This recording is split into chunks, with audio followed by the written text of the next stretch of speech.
鮫島さん。こんにちは。こんにちは、ほやです。今回は、葉山の磯で、ウミウシを探します。見つけたウミウシを、次々に紹介していきますね。それでは、始めましょう。四つ股ウミウシです。大きさは、15ミリくらい、よく見る大きさの、四つ股ウミウシです。細長い体に、壺みたいな形をした、突起物がついていて、なんだか、変な姿をしたウミウシです。動きが速いので、追いかけていたら、いつの間にか、いなくなってしまいました。チゴミのウミウシです。大きさは、10ミリくらい、よく見る大きさの、チゴミのウミウシです。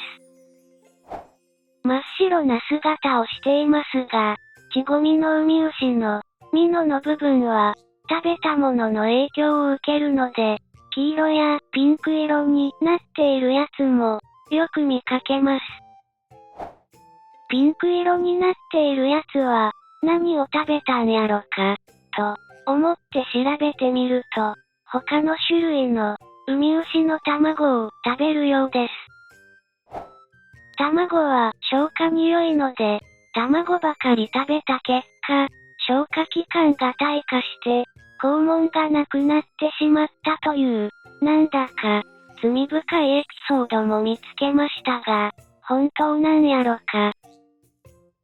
マクロモードで近づいて撮影すると、大きく見えるのですが、実際に見える姿は、こんな感じです。こういうのを、見落とさずに見つけられるようになると、ウミウシはそこそこ見つかるようになりますよ。黒下なしウミウシです。大きさは、10ミリくらい、ちびっこサイズの、黒下なしウミウシです。葉山の磯では、ほぼ毎回見つかっている、定番のウミウシです。今回紹介しているような、ちびっこサイズの黒下なしウミウシは、水温の高い時期に、たくさん見つかるようになるので、水温の高い時期に、世代交代が、起こっているようです。ちびっこの頃は、縁の色が、赤っぽくなっていて、可愛いです。鮫島乙女ウミウシです。大きさは、10ミリくらい、よく見る大きさの、鮫島乙女ウミウシです。デニム生地みたいな色と、赤い触覚が特徴のウミウシです。鮫島乙女ウミウシの、鮫島、とは、鮫島、という島の名前が由来となっています。で、この鮫島は、今ここで、ウミウシを探している、葉山の磯にある小島なのです。名前の由来となっている場所で、そのウミウシを見つけるのは、なんだか感慨深いですね。マスクとシュノーケルを使っての、ウミウシ探しなので、ウミウシ以外の生き物も、たくさん観察できて、楽しいです。これは、イシダイの幼魚です。とても好奇心が強い魚で、撮影していると、カメラに近づいてきて、これ何、これ何、と、つついてくることもあります。ちっちゃい頃から、横縞模様は健在ですが、大きくなりすぎて老成すると、縞模様が消えるのは、面白いですね。チョウチョウウオの幼魚です。南の海から、黒潮に乗ってやってくる、いわゆる、死滅回遊魚の代表なので、これが出てくると、夏本番やなぁ、という感じになります。近年は、相模湾の水温は上昇傾向にあるので、越冬している蝶々魚も、いるみたいです。セトイロウミウシです。大きさは、20ミリくらい、よく見る大きさの、セトイロウミウシです。ド派手な色をした、ウミウシなので、見つけると、小躍りするくらい、嬉しくなります。石の裏側に、くっついていることが多いのですが、よく目立つ色をしているので、そこにいれば、見落とすことはないウミウシだと思います。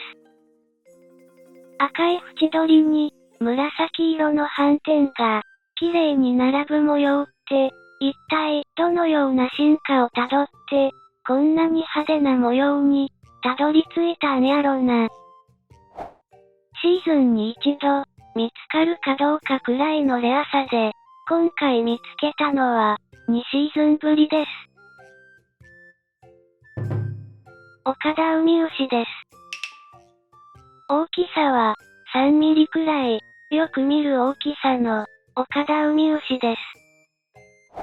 大きくなっても、3ミリくらいにしかならない、極小のウミウシですが、数が多い上に、全身真っ赤でよく目立つので、こういうウミウシがいる、と、知っていれば、見つけやすいウミウシです。数はたくさんいるので、普段は、あまり相手にしないウミウシではありますが、マクロモードで、極小な生き物を、撮影する練習として、たまに撮影しています。体の割に、でっかい卵を産んで、その卵から、幼生期を経ずに、直接、ウミウシっぽい形で、出てくるところも、他のウミウシとは違うところです。サキシマミノウミウシです。大きさは、20ミリくらい、よく見る大きさの、サキシマミノウミウシです。多くのウミウシは、石の裏側にくっついているのですが、サキシマミノウミウシは、普通に岩の表面を歩いていることが多いので、移動中に、ふと目を移すとそこにいた、という感じで見つかります。この個体のように、波に揺れる海藻の先端に、くっついていることも多いので、どの角度から、撮影すればいいのか、毎回困っている印象があります。波に飛ばされる危険が大きいのに、なんでこんな危なっかしいところにおるんやろな。真っ白な体にオレンジ色はとても綺麗で目立つので、あまり見落とすことはないと思います。ヒメメリベです。多分、大きさは30ミリくらい、よく見る大きさのヒメメリベです。メリベウミウシの仲間は、どの種類もよく似ているので、見分けるのが難しいです。特に、ヒメメリベとムカデメリベは、図鑑でも写真だけで見分けるのは困難、と説明されているので、もしかしたら、ムカデメリベかもしれません。きちんと見分けるには、遺伝子解析まで行わないと、無理なんやろな。メリベウミウシの仲間は、ウミウシらしい映像に、撮影するのも難しく、どこからどう撮影すればよいのか、いつも悩みます。ガンガゼです。トゲトゲしているウニの中でも、飛び抜けて、トゲトゲしているウニで、長いトゲは、とても危ないです。邪魔だし、危ないなぁ。昨シーズンくらいから、マガキ貝が増えてきたなぁ。と、思いながら眺めていたのですが、中から、石畳ヤドカリが、出てきました。石畳ヤドカリは、こんな変な形の貝殻も背負うことがあるんやな。オオギガニです。どこの磯にもわんさかいるカニですが、丸っこい体をしていて、可愛いです。明るいところが嫌いなので、石をひっくり返すと、すぐに別の石の裏に隠れようとします。ヨツハモガニです。ヨツハモガニなんですが、なんだかもっさり動いていて、元気がないですね。捕まえてみると、フクロムシに寄生されていました。フクロムシに寄生されたカニは、フクロムシのために行動するようになります。宿主の行動を支配するって、えげつないですね。白姫ウミウシです。大きさは20ミリくらい、よく見る大きさの白姫ウミウシです。真っ白な体に赤紫色の触覚と黄色と赤紫色の縁取りというシンプルながらも美しいウミウシです。